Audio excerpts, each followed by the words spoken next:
بسم الله الرحمن الرحيم الحمد لله رب العالمين والصلاة والسلام على أشرف الأنبياء والمرسلين نبينا محمد وعلى آله وصحبه أجمعين أما بعد. Donc on se retrouve pour une nouvelle assise, une nouvelle séance de tafsir. Sont une minorité, c'est-à-dire que au final ils ne représentent que très peu face au grand nombre des gens qui sont perdus et qui sont égarés. Et Allah subhanahu wa ta'ala nous confirme cela dans énormément de versets. Allah subhanahu wa ta'ala dit وَمَا أَكْثَرُ النَّاسِ وَلَوْ حَرَصْتَ بِمُؤْمِنِينَ وَلَوْ حَرَصْتَ بِمُؤْمِنِينَ. Il dit, la majorité des gens, même si tu fais le plus grand des efforts pour les convaincre, la majorité des gens restera incrédule et ne croira pas. Allah subhanahu wa ta'ala dit وَإِن تُطِعْ أَكْثَرَ مَنْ فِي الْأَرْضِ يُضِلُّكَ عَنْ سَبِيلِ اللَّهِ. Et si tu obéis à la majorité de ceux qui sont sur terre, ils t'égareront du sentier d'Allah. Et Allah subhanahu wa ta'ala dit وَقَلِيلٌ مِّنْ عِبَادِيَ الشَّكُورِ. Et très peu de mes serviteurs sont véritablement reconnaissants, etc., etc. De nombreux versets dans lesquels Allah subhanahu wa ta'ala nous rappelle que les gens de la vérité resteront une minorité et que les gens de l'égarement resteront une grande majorité. Et donc parmi les versets qui nous rappellent cela, ce verset-là, إِنَّ الْإِنسَانَ لَفِي خُسْرٍ إِلَّا. Et il y a une règle, donc certes l'humanité est en perdition, sauf, il y a une règle dans Usul al-Fiqh qui veut que al-mustathna, qui veut que ce qu'on met en exception d'une généralité ne peut pas être plus grand que la généralité elle-même. Je donne un exemple. Si je dis, par exemple, donne à toute la classe, sauf aux 3 tiers. Eh bien, il y a beaucoup de savants de Usul al-Fiqh qui disent que ça, c'est une exception qui est caduque. C'est une exception qui est impossible. Parce que ce n'est pas une exception. Une exception, c'est forcément moindre et moins que la généralité que tu avances au départ. Ça, c'est une règle de Usul al-Fiqh, des fondements de la jurisprudence. Beaucoup de savants de Usul al-Fiqh disent que la généralité, que l'exception ne peut pas être supérieure à la généralité. Il faut qu'elle soit minoritaire. Donc ce verset-là, il nous apprend qu'au final, les gens qui sont exceptés du cercle des damnés, ils sont toujours une minorité. Et ça devrait, premièrement, nous faire prendre conscience de la situation dans laquelle on est aujourd'hui. De la situation dans laquelle on est, dans notre société, dans notre entourage. Plus la personne elle va s'attacher à la religion d'Allah subhanahu wa ta'ala, plus elle va être considérée comme un étranger. Plus elle va être regardée bizarrement par les gens. Plus elle va être ostracisée par les gens. Plus elle va être exclue par les gens. Les gens vont commencer à s'éloigner d'elle, vont commencer à la critiquer, vont commencer à peut-être l'attaquer, à l'insulter, à proférer des mensonges à son encontre, à répandre des rumeurs sur sa personne. Comme il a été fait au prophète sallallahu alayhi wa sallam et aux compagnons. Le prophète sallallahu alayhi wa sallam, ils ont dit de lui que c'était un sha'ir, un poète. Ils ont dit de lui que c'était un majnoun, un fou. Ils ont dit de lui qu'il était possédé par un shaitan, par un diable qui venait lui faire la révélation. Wal-'iyadhu billah. Et le prophète alayhi salatu wa sallam, il patientait. Donc toute personne qui va s'attacher à la religion, elle va être dans cette situation-là parce qu'on est une minorité. Et je dis on, en espérant qu'Allah subhanahu wa ta'ala me compte parmi ces gens-là, mais c'est des choses qu'on voit, peu importe le niveau de religiosité de la personne. Dès qu'on commence un peu à essayer de faire des efforts dans la religion, chacun à son niveau, même modestement, eh bien on sent les attaques commencer à apparaître et on sent qu'on commence à subir ces attaques-là. Donc Allah subhanahu wa ta'ala nous rappelle cela pour nous motiver déjà premièrement et pour nous forcer à patienter, pour nous inviter à patienter. Et le prophète alayhi salatu wassalam également, il dit inna hadha ad-din إن الإسلام قد بدأ غريبا وسيعود غريبا كما قال صلى الله عليه وسلم فطوبى للغرباء. Il dit certes cette religion-là, elle a commencé étrange. Les gens ils la considéraient comme étrangère. Et elle redeviendra étrangère comme elle a commencé. Annonce donc la bonne nouvelle aux étrangers. Et le prophète sallallahu alayhi wa sallam dit لا تزال طائفة من أمتي على الحق ظاهرين لا يضرهم من خذلهم ولا من خالفهم حتى يأتي أمر الله وهم على ذلك. Il demeurera sans cesse une partie de ma communauté qui sera apparente, c'est-à-dire apparente sur la vérité, qui sera attachée à la vérité, sans que ne leur nuisent ceux qui les trahissent ou ceux qui les prennent en ennemis, jusqu'à que l'ordre d'Allah subhanahu wa ta'ala vienne, alors qu'ils seront sur cette situation. On demande à Allah subhanahu wa ta'ala qu'il fasse en sorte qu'on fasse partie d'eux. Et ça c'est tout, ça ne s'attache pas à un groupe particulier ou à une partie de la communauté en particulier, ça s'attache à tout croyant qui essaye de se cramponner à l'ordre d'Allah subhanahu wa ta'ala. N'importe qui, n'importe quel endroit qu'il soit sur la terre, dans n'importe quelle situation qu'il soit, tant qu'il essaye de se cramponner à l'ordre d'Allah subhanahu wa ta'ala, même s'il est seul, eh bien lui c'est une jama'a, c'est c'est un groupe. Comme il disait Ibn Mas'ud, il disait Al-Jama'a, le groupe, quand on parle de Al-Sunnah wal-Jama'a, Al-Jama'a c'est le fait de rester sur la vérité quand bien même tu serais seul. Toi tout seul tu es une Jama'a si tu restes cramponné à la vérité. Et ça nous rappelle également qu'on doit prendre soin de nos frères et sœurs. On doit prendre soin de nos frères et sœurs qui essayent eux-mêmes de se sortir qui essayent de s'en sortir dans la vérité, de se cramponner à la vérité. On doit prendre soin d'eux en essayant à chaque fois de se rappeler les uns les autres, en essayant à chaque fois de faire attention à notre foi les uns les autres, à demander de nos nouvelles, à essayer de se remotiver, à se faire des rappels, etc.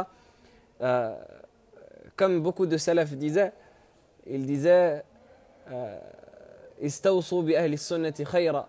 Il disait prenez une bonne recommandation vers les gens de la sunna parce qu'ils sont parce qu'ils sont une minorité à notre époque. Donc al-hasil, ce verset-là, il nous apprend que les gens de la vérité, les gens qui seront exceptés de ce grand cercle des damnés, sont une minorité. Qui sont ces gens-là qui seront sauvés? C'est ceux qui auront rassemblé 4 caractéristiques qui sont mentionnées dans ce verset-là. ثم استثنى من الخسر الذين اتصفوا بأربع صفات هي المذكورة في قوله إلا الذين آمنوا وعملوا الصالحات وتواصوا بالحق وتواصوا بالصبر. Ceux qui auront ces 4 caractéristiques-là qui sont mentionnées dans le verset, ce sont ceux-là qui seront sauvés et qui seront exceptés de ce grand cercle des gens voués à la perdition. La première des caractéristiques, c'est la foi. إلا الذين آمنوا, sauf ceux qui auront cru. La deuxième, c'est le fait de faire des bonnes œuvres. La troisième, c'est le fait de s'enjoindre à la vérité.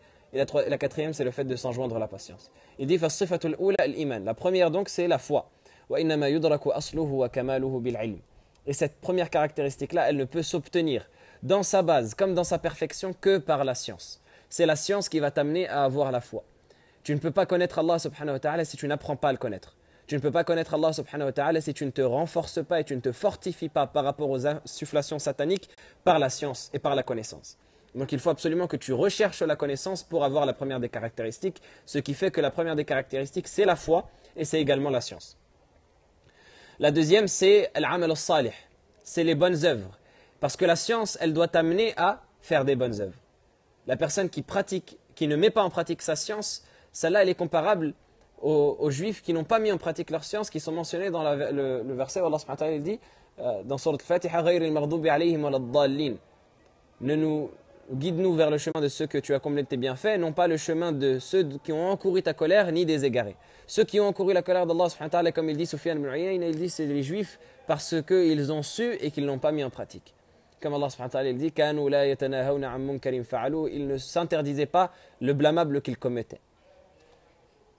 Donc ceux qui mettent en pratique leur science, ceux-là ce sont ceux qui profiteront de cette science-là et qui seront parmi les gens sauvés le jour de la résurrection. Alors que ceux qui ne mettent pas en pratique leur science, ceux-là, ils seront sous le coup d'un châtiment encore plus grand.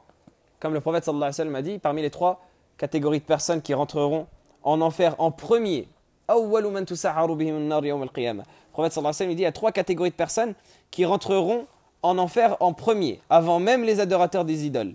Qui sont-ils au messager d'Allah? Il dit, parmi ces gens-là, il y a une personne qui a appris et qui n'a pas mis son savoir en pratique. Qui a appris le Coran pour que les gens disent c'est un qari, c'est un récitateur, mais il n'a pas mis son savoir en pratique. Et comme le poète il dit, وَإِذَا الْفَتَى قَدْ نَالَ عِلْمًا ثُمَّ لَمْ يَعْمَلْ بِهِ فَكَأَنَّهُ لَمْ يَعْلَمِ. Il dit lorsque la personne elle obtient une science mais qu'elle ne la met pas en pratique, c'est comme si elle ne savait rien. Et l'autre poète il dit وَعَالِمٌ بِعِلْمِهِ لَمْ يَعْمَلًا مُعَذَّبٌ مِنْ قَبْلِ عُبَّادِ الْوَثَنِ. Il dit une personne, un savant qui ne met pas en pratique sa science sera châtié avant même les adorateurs des idoles. Donc la pratique de la science. Et la science c'est comme un arbre dont les fruits sont la pratique, sont les actes. Si cet arbre-là il ne donne pas de fruits, il ne sert à rien, il n'a aucune utilité. Et c'est avec ces 2 caractéristiques-là que la personne va se compléter elle-même.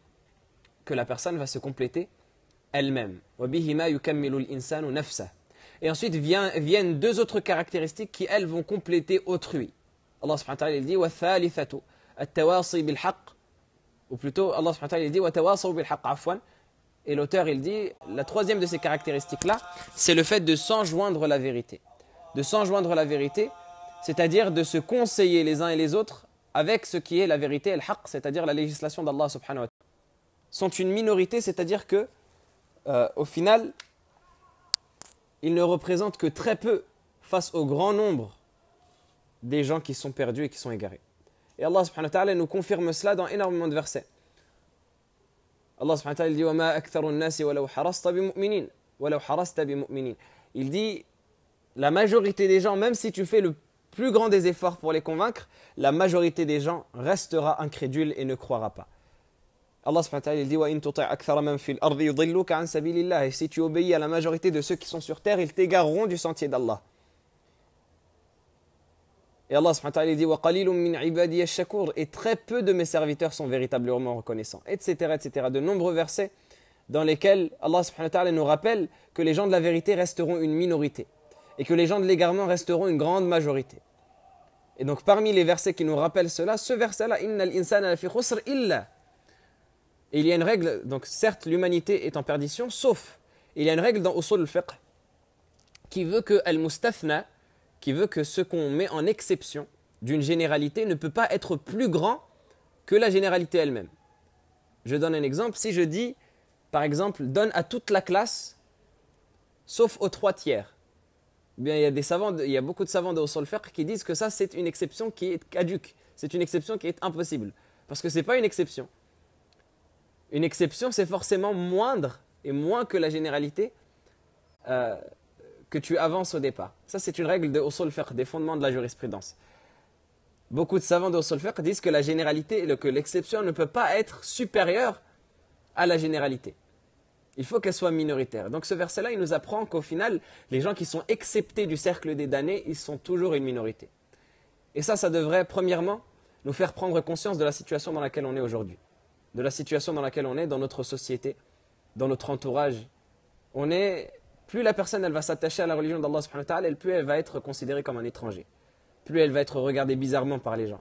Plus elle va être ostracisée par les gens. Plus elle va être exclue par les gens. Les gens vont commencer à s'éloigner d'elle, vont commencer à la critiquer, vont commencer à peut-être l'attaquer, à l'insulter, à proférer des mensonges à son encontre, à répandre des rumeurs sur sa personne. Comme il a été fait au prophète sallallahu alayhi wa sallam et aux compagnons. Le prophète sallallahu alayhi wa sallam, ils ont dit de lui que c'était un sha'ir, un poète. Ils ont dit de lui que c'était un majnoun, un fou. Ils ont dit de lui qu'il était possédé par un shaitan, par un diable qui venait lui faire la révélation. Wal-'iyadhu billah. Et le prophète alayhi salatu wassalam, il patientait. Donc toute personne qui va s'attacher à la religion, elle va être dans cette situation-là parce qu'on est une minorité. Et je dis on en espérant qu'Allah subhanahu wa ta'ala me compte parmi ces gens-là, mais c'est des choses qu'on voit, peu importe le niveau de religiosité de la personne. Dès qu'on commence un peu à essayer de faire des efforts dans la religion, chacun à son niveau, même modestement, eh bien on sent les attaques commencer à apparaître et on sent qu'on commence à subir ces attaques-là. Donc Allah subhanahu wa ta'ala nous rappelle cela pour nous motiver déjà premièrement et pour nous forcer à patienter, pour nous inviter à patienter. Le prophète alayhi salatu wassalam également, il dit inna hadha ad-din inna al-islam qad bada'a ghariban wa sayaudu ghariban kama qala sallallahu alayhi wa sallam fatuba lil ghuraba. Il dit certes cette religion-là, elle a commencé étrange. Les gens ils la considéraient comme étrangère et elle redeviendra étrangère comme elle a commencé. Annonce donc la bonne nouvelle aux étrangers.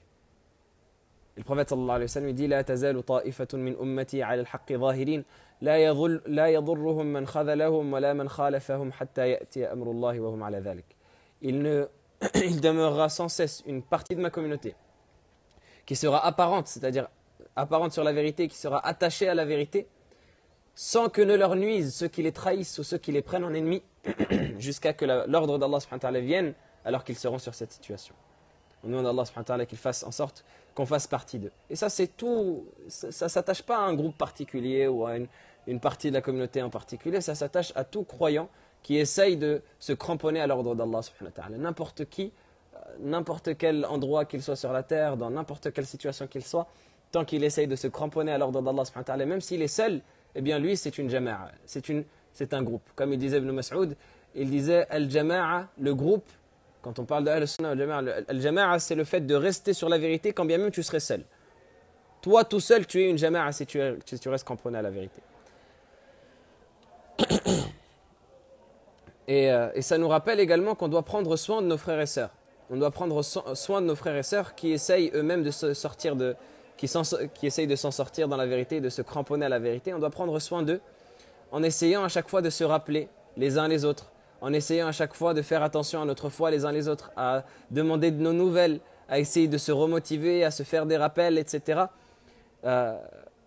Comme beaucoup de salaf disaient, ils disaient Istawsu bi ahli sunnati khayra. Il disait prenez une bonne recommandation envers les gens de la sunna parce qu'ils sont فإنهم قلة في هذا الزمان, parce qu'ils sont une minorité à notre époque. Donc al-hasil, ce verset-là, il nous apprend que les gens de la vérité, les gens qui seront exceptés de ce grand cercle des damnés, sont une minorité. Qui sont ces gens-là qui seront sauvés? C'est ceux qui auront rassemblé 4 caractéristiques qui sont mentionnées dans ce verset-là. ثم استثنى من الخسر الذين اتصفوا بأربع صفات هي المذكورة أو هي المذكورة في قوله إلا الذين آمنوا وعملوا الصالحات وتواصوا بالحق وتواصوا بالصبر. Ceux qui auront ces 4 caractéristiques-là qui sont mentionnées dans le verset, ce sont ceux-là qui seront sauvés et qui seront exceptés de ce grand cercle des gens voués à la perdition. La première des caractéristiques, c'est la foi. إلا الذين آمنوا, sauf ceux qui auront cru. La deuxième, c'est le fait de faire des bonnes œuvres. La troisième, c'est le fait de s'enjoindre à la vérité.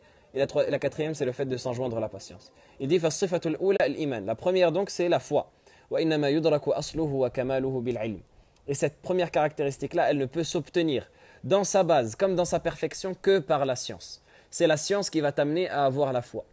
Tu ne peux pas connaître Allah subhanahu wa ta'ala si tu n'apprends pas à le connaître. Tu ne peux pas connaître Allah subhanahu wa ta'ala si tu ne te renforces pas et tu ne te fortifies pas par rapport aux insufflations sataniques par la science et par la connaissance. Donc il faut absolument que tu recherches la connaissance pour avoir la première des caractéristiques, ce qui fait que la première des caractéristiques, c'est la foi et c'est également la science. La deuxième, c'est al-amal al-salih, c'est les bonnes œuvres. Parce que la science, elle doit t'amener à faire des bonnes œuvres. La personne qui pratique, qui ne met pas en pratique sa science, celle-là, elle est comparable aux juifs qui n'ont pas mis en pratique leur science, qui sont mentionnés dans le verset où Allah subhanahu wa ta'ala dit dans Surat al-Fatiha, غَيْرِ الْمَغْضُوبِ عَلَيْهِمْ وَلَا الضَّالِّينَ. Guide-nous vers le chemin de ceux que tu as comblés de tes bienfaits, non pas le chemin de ceux qui ont encouru ta colère, ni des égarés. Ceux qui ont encouru la colère d'Allah subhanahu wa ta'ala, comme il dit Sufyan ibn Uyayna, il dit c'est les juifs parce qu'ils ont su et qu'ils ne l'ont pas mis en pratique. Comme Allah subhanahu wa ta'ala il dit كانوا لا يتناهون عن منكر فعلوه, ils ne s'interdisaient pas le blâmable qu'ils commettaient. Donc ceux qui mettent en pratique leur science, ceux-là ce sont ceux qui profiteront de cette science-là et qui seront parmi les gens sauvés le jour de la résurrection. Alors que ceux qui ne mettent pas en pratique leur science, ceux-là, ils seront sous le coup d'un châtiment encore plus grand. Comme le prophète sallallahu alayhi wa sallam a dit, parmi les 3 catégories de personnes qui rentreront en enfer en premier, le prophète sallallahu alayhi wa sallam dit, il y a 3 catégories de personnes qui rentreront en enfer en premier, avant même les adorateurs des idoles. Qui sont-ils au messager d'Allah? Il dit, parmi ces gens-là, il y a une personne qui a appris et qui n'a pas mis son savoir en pratique. Qui a appris le Coran pour que les gens disent c'est un qari, c'est un récitateur, mais il n'a pas mis son savoir en pratique. Et comme le poète il dit, وَإِذَا الْفَتَى قَدْ نَالَ عِلْمًا ثُمَّ لَمْ يَعْمَلْ بِهِ فَكَأَنَّهُ لَمْ يَعْلَمِ. Il dit lorsque la personne elle obtient une science mais qu'elle ne la met pas en pratique, c'est comme si elle ne savait rien. Et l'autre poète il dit وَعَالِمٌ بِعِلْمِهِ لَمْ يَعْمَلًا مُعَذَّبٌ مِنْ قَبْلِ عُبَّادِ الْوَثَنِ. Il dit une personne, un savant qui ne met pas en pratique sa science sera châtié avant même les adorateurs des idoles. Donc la pratique de la science. Et la science c'est comme un arbre dont les fruits sont la pratique, sont les actes. Si cet arbre-là il ne donne pas de fruits, il ne sert à rien, il n'a aucune utilité. Et c'est avec ces 2 caractéristiques-là que la personne va se compléter elle-même. Elle-même.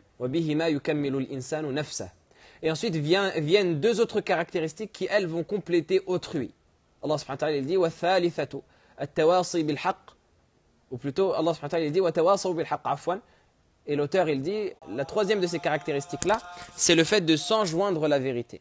De s'enjoindre la vérité, c'est-à-dire de se conseiller les uns et les autres avec ce qui est la vérité, al-haqq, c'est-à-dire la législation d'Allah subhanahu wa ta'ala, le Coran, la Sunna. Le fait de s'enjoindre la vérité, de s'ordonner le bien et de s'interdire le blâmable. De se conseiller entre soi lorsqu'on voit son frère commettre un péché, de l'inviter à s'en écarter. Lorsqu'on voit son frère pouvoir commettre un acte de bien, ou alors délaisser un acte de bien, eh bien l'enjoindre à le commettre et à le faire. Donc s'enjoindre la vérité, s'ordonner entre soi le bien et le convenable et s'interdire le blâmable, Allah subhanahu wa ta'ala, il nous a qualifiés comme étant la meilleure des communautés parce que en cette communauté-là, il y a cette caractéristique. Il dit Kuntum khayra ummatin ukhrijat lin-nas ta'muruna bil ma'ruf wa tanhauna 'anil munkar wa tu'minuna billah. Vous étiez la meilleure communauté sortie aux gens, vous ordonnez le bien, vous interdisez le mal et vous croyez en Allah. Pourquoi on est la meilleure communauté à Allah? Parce que justement on ordonne le bien, on interdit le mal et on croit en Allah subhanahu wa ta'ala. Le prophète alayhi salatu wassalam, il nous a averti d'un grand avertissement contre le fait de délaisser, le fait d'ordonner le bien et d'interdire le mal. Il a dit, comme le rapporte Hudhayfa dans le hadith que cite Tirmidhi, Ibn Majah et d'autres, il dit Walladhi nafsi biyadihi la ta'murunna bil ma'ruf wa la tanhawunna 'anil munkar aw la yushikanna Allahu an ya'ummakum bi'iqabin min 'indihi thumma tad'unahu fala yustajabu lakum. Il a dit au kama qala sallallahu alayhi wa sallam, il a dit je jure par celui qui détient mon âme dans sa main, vous ordonnerez le convenable et vous interdirez le blâmable, où il se peut que très prochainement Allah subhanahu wa ta'ala vous couvre tous ensemble d'un châtiment de sa part, puis que vous l'invoquiez et qu'il ne vous réponde pas. Parmi les causes les plus importantes qui font que l'invocation n'est pas acceptée par Allah subhanahu wa ta'ala, le fait qu'on n'ordonne pas le convenable et qu'on n'interdit pas le blâmable. Le fait qu'on voit les gens autour de nous faire des actes répréhensibles et qu'on n'a même pas la capacité de leur dire avec la langue. Le prophète alayhi salatu wassalam, il dit Man ra'a minkum munkaran falyughayyirhu biyadihi. Le prophète alayhi salatu wassalam, il dit celui qui voit d'entre vous un acte blâmable, qu'il le change, s'il peut avec sa main, c'est-à-dire s'il a une autorité sur la personne, si c'est son père, si c'est un gouverneur, si c'est autre que cela, s'il a une autorité sur la personne, qu'il le change avec sa main. S'il ne peut pas avec sa langue, c'est-à-dire si tu as la connaissance que cette chose-là, et tu es sûr et certain que cette chose-là, ça fait partie du blâmable. Tu vois par exemple une personne boire de l'alcool, ça c'est minal ma'loum minad din bid darura, ça fait partie des choses qui sont fondamentalement connues dans la religion. Tu vois une personne boire de l'alcool, eh bien tu dois avoir au moins le réflexe de lui dire Akhi, crains Allah. Ça ne veut pas dire que tu es parfait. Il y a énormément de personnes qui disent crains Allah toi-même. Le prophète sallallahu alayhi wa sallam dit dans un hadith la pire des paroles que la personne peut dire, c'est qu'on lui dise crains Allah et qu'il réponde crains Allah toi-même. Ce hadith il est authentique. Il dit la pire des paroles que la personne peut dire, c'est qu'on lui dise crains Allah et qu'il réponde crains Allah toi-même. Parce que ça ne veut pas dire qu'on est parfait, qu'on ordonne le bien et qu'on interdise le mal. Parfois on peut faire même le péché nous-mêmes. Mais on va interdire aux gens de le faire, on va blâmer les gens pour le faire parce qu'on va vouloir le bien pour eux. Parce que nous on a été éprouvés par cette chose-là, mais on veut le bien pour eux. Et comme les savants ils disent ne rassemble pas les deux péchés. Si toi déjà tu commets un péché, ben ne rassemble pas le péché de délaisser le fait d'interdire le blâmable. Reconnais que c'est un péché. Et parmi les paroles les plus frappantes à ce sujet, la parole de Cheikh Ali Tantawi, rahimahullah, qui est un grand savant du Sham, un grand savant de Syrie de l'époque, rahimahullah, il est décédé, un grand littéraire et un grand savant. Il a écrit un livre, il a écrit plusieurs livres concernant sa vie, c'est un grand littéraire. Et parmi les éléments qu'il a cités, il a dit, par rapport au fait qu'il se rasait la barbe. Il a dit la wallah, il a dit fala wallah la ajma'u ala nafsi bisu'il qawli bisu'il fi'li wa su'il qawl. Il disait par Allah, je ne rassemblerai pas pour ma personne la mauvaise parole et le mauvais acte. Je reconnais que ce que je fais c'est un péché, c'est une chose blâmable et je le dis aux gens même si je le fais par faiblesse. Et Allah subhanahu wa ta'ala à force, il lui a facilité de délaisser cela à tel point que dans les prochaines éditions de son livre, il a écrit lui-même en hamish, il a écrit lui-même dans les notes de bas de page et Allah subhanahu wa ta'ala m'a facilité pour que je délaisse ce péché. Donc vous voyez à quel point les gens qui étaient véridiques, ils reconnaissaient cela. Et donc c'est pour cela que les savants ils disent, comme Ibn Abd al-Barr rahimahullah, il mentionne que si tu fais un péché et que tu as l'occasion même de blâmer ce péché-là que tu fais, on parle déjà de manière générale de blâmer les péchés, tu dois le faire. Mais même de blâmer ce péché-là que tu fais, bien fais-le. Ne rassemble pas pour ta personne la mauvaise parole et le mauvais acte. Et la quatrième caractéristique, c'est at-tawasi bis-sabr wal-rabi'a at-tawasi bis-sabri ala amrillah, c'est le fait de s'enjoindre la patience sur les ordres d'Allah subhanahu wa ta'ala. C'est-à-dire que après cela, après s'être ordonné le convenable et interdit le blâmable, eh bien on se recommande à soi la patience, parce que ce chemin-là qu'on emprunte, le chemin de la foi, le chemin de la pratique, le chemin du fait d'ordonner le bien et d'interdire le mal, le chemin du commandement du convenable et de l'interdiction du blâmable, c'est un chemin qui est dur. c'est un chemin qui est dur mais qui mène au paradis. Et comme le prophète sallallahu alayhi wa sallam il a dit dans le hadith, Huffatil jannatu bil makarih. Le paradis a été entouré de choses difficiles. C'est-à-dire que le chemin qui va vers le paradis, il est compliqué, il est difficile, il est sinueux, il est tortueux. Il y a des embûches, il y a des problèmes sur ce chemin-là. Mais au final, la destination, c'est le paradis. Wa huffati al-naru bishahawat. Et l'enfer a été entouré des passions. C'est-à-dire que le chemin vers l'enfer, il est facile. Il est entièrement rempli de plaisir, de désir, de passion, de tout ce que tu veux. Mais c'est un chemin qui descend, billah, dans une pente infernale qui va te projeter directement dans la géhenne. Donc ce chemin-là, c'est un chemin qui est difficile. Ne t'attends pas à ce que lorsque tu vas prendre le chemin de la foi, lorsque tu vas prendre le chemin de la pratique, lorsque tu vas prendre le chemin de la vérité, ne t'attends pas à ce qu'on te tende un tapis rouge et qu'on te jette des fleurs. Ne t'attends pas à ce qu'on te fasse des éloges et à ce qu'on te dise. Ne cherche même pas cela auprès des gens. Ne cherche même pas qu'on te fasse des éloges parce qu'au final, tu ferais ça pour les gens et tu ne ferais pas ça pour Allah. Le véridique qui ferait ça pour Allah, ils ne craignent pas auprès d'Allah subhanahu wa ta'ala ou dans le sentier d'Allah le blâme des blâmeurs. Le véridique qui fait cela pour Allah subhanahu wa ta'ala, il ne craint le blâme de personne. Comme certains savants ont dit, comme cite l'imam Nawawi rahimahullah dans Tibyan, certains savants ont donné la définition de l'ikhlas, la sincérité. Ils ont dit, quelle est la définition de l'ikhlas? C'est le fait que c'est le fait que ce soit au même niveau pour toi les éloges et la critique. Bien sûr, la critique quand elle est infondée, quand c'est une critique de jalousie, c'est pas une critique constructive, à ce moment-là tu devras la prendre même avec plaisir et avec joie. Mais le fait que ce soit au même niveau pour toi les éloges et le blâme. C'est-à-dire que tu donnes la même valeur dans ton cœur aux éloges et au blâme, c'est-à-dire aucune valeur.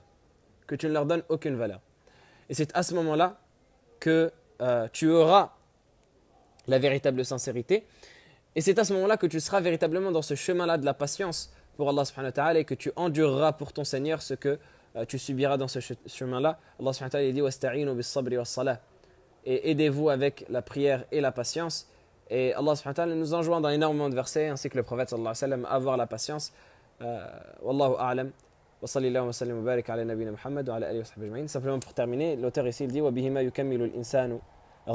c'est par ces caractéristiques-là que l'être humain va compléter autrui, c'est-à-dire la société qui l'entoure, c'est-à-dire ceux qui sont autour de lui, ses amis, sa famille, et donc ainsi sera complétée toute la société. D'abord tu te complètes toi-même, et d'abord tu te perfectionnes toi-même et tu t'améliores toi-même, et ensuite tu améliores ceux qui sont autour de toi et tu essayes de prendre leurs mains et d'aller ensemble vers le chemin du paradis, à commencer par les plus proches, puis les plus proches. Ta plus proche famille, ensuite tes amis, ensuite tes voisins, et ensuite autre que cela. Wallahu a'lam.